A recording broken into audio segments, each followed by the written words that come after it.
Hello hi అండి, అందరికీ good morning. గుమ్మ ముందు అయితే ఈరోజు ముగ్గు ఈ విధంగా వేసానండి. శుక్రవారం కదా అనేసి కొంచెం ఎక్కువ పెద్ద ముగ్గు వేద్దామనేసి వేసానండి. గుమ్మ ముందు ముగ్గేస్తే చూసుకుంటూ అలాగే ఉండిపోవాలనిపిస్తుంది.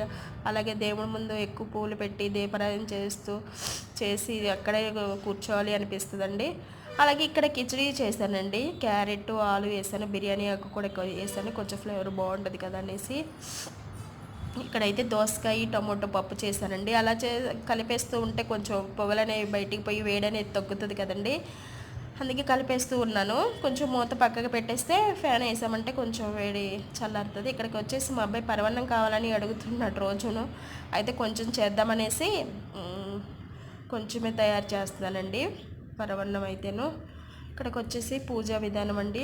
రోజు దీపారాధన అయితే కంపల్సరీగా చేస్తానండి. ఎంత మంత్రాలు ఏమీ చదవకపోయినా మామూలు పూజ అయితే డైలీ ఉంటుందండి.